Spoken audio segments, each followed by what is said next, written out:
Hello everyone, welcome to my YouTube channel where you listen to me talk about Palantir so that my wife doesn't have to. My name is Eddie and you can follow me at FrugalBuck on Twitter.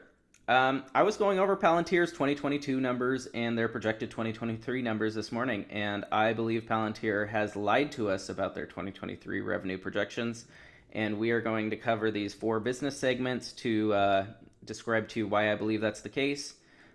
This video is going to be kind of numbers heavy, big picture, but I think I'll get my point across, so let's dive on in. All right, first off, big picture.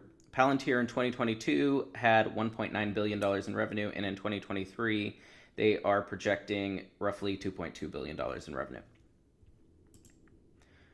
The U.S. government portion of their business in 2022 produced $826 million in revenue, which was 43% of their total revenue. Their Q4 2022 revenue for this business segment was $225 million. In all of these business segments we're going to go over no growth scenarios. That means that I'm taking the Q4 revenue number and I'm multiplying it by 4, assuming no growth going forward. This is typically not the case with Palantir. They have long-term agreements with their customers, and typically they grow quarter over quarter, year over year.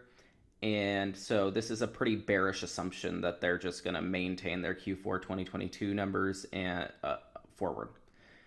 But if we assume that, we would get $900 million in 2023 for this big business segment, or a $74 million increase. Non-U.S. government. So they got $245 million from their non-U.S. government customers, 13% of revenue in 2022. Q4 2022 revenue number was $68 million. Multiply that by 4, you get $272 million, or a $27 million year-over-year increase. Their U.S. commercial business. This is where they saw some shrinkage throughout the year. I believe that's due to SPACs, but let's dive on in.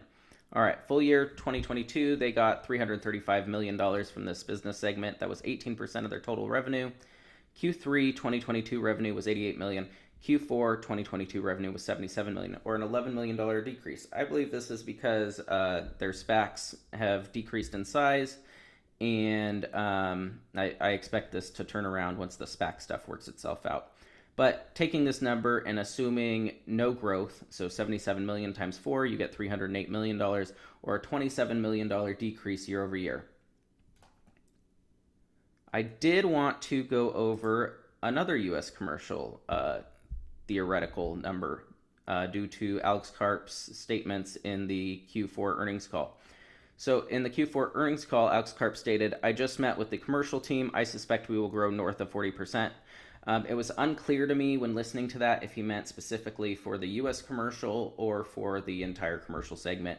I'm going to assume that it's the U.S. commercial because that's a more bearish take. So let's just be conservative and assume that's the U.S. commercial he's talking about. So if we take the full year 2022 U.S. commercial number, that's $335 million. If you increase that by 40% year over year, you would get $469 million, or $134 million increase year over year. At the end, we're going to look at both what would happen if the U.S. commercial with the first assumption was in place, and also if the U.S. commercial second assumption is in place. All right.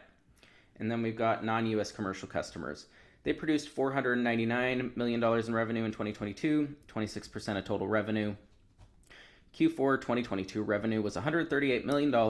Multiply that by 4, you get $552 million, or a $53 million year-over-year increase. On to the fun stuff. Well, not quite yet. All right, so this is the data summarized. So the U.S. government had $74 million increase using these numbers. Non-U.S. government, $27 million increase. U.S. commercial, number 1, was a $27 million year-over-year decrease.